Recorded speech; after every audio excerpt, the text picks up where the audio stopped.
Exercise 2.5।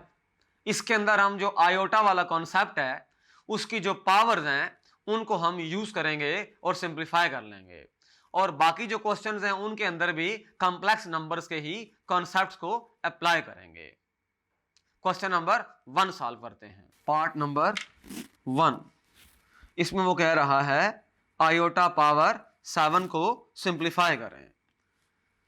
तो बहुत simple है, आयोटा पावर 6 कर लें और आयोटा पावर 1 कर लें। आयोटा 6 का मतलब होता है आयोटा स्क्वायर ऊपर क्यूब इनटू आयोटा। अच्छा, आयोटा स्क्वायर का मतलब होता है -1 ऊपर क्यूब इनटू आयोटा। -1 क्यूब का मतलब है -1 इनटू आयोटा, यानी कि माइनस आयोटा आ गया।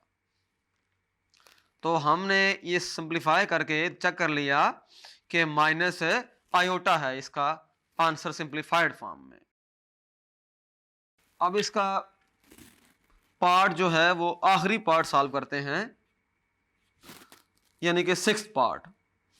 इसमें हमारे पास तरह से है कि आयोटा पावर 27 है, तो इसके करीब जो है जो भी हमारे पास इवन नंबर है उसकी फॉर्म में इसको ब्रेक कर देंगे।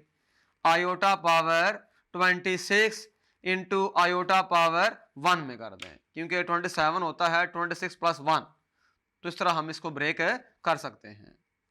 27 को लिख सकते हैं 26 प्लस 1। अच्छा, यहां से अब ये होगा आयोटा स्क्वायर हो जाएगा और बाहर पावर हो जाएगी 13 और आयोटा। वजह यह है कि 26 को लिख सकते हैं 13 इंटू 2, तो 2 पावर अंदर ले लें, दोबारा हल करेंगे तो वही बन जाएगा।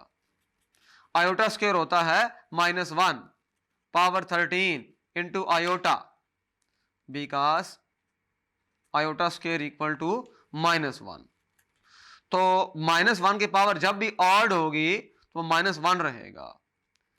हमने ये बात माइंड में रखनी है, -1 की जब भी पावर ऑड लेंगे तो -1 आएगा, जबकि -1 की पावर जब भी इवन लेंगे तो वो +1 होगा।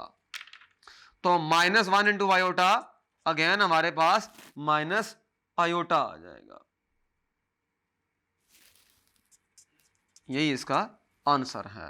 तो इसके जो बाकी पार्ट्स हैं उनके अंदर भी आयोटा की इंटीग्रल पावर्स इन्वॉल्व हो रही हैं, उनको भी हम इसी पैटर्न पे ब्रेक करके सॉल्व कर सकते हैं।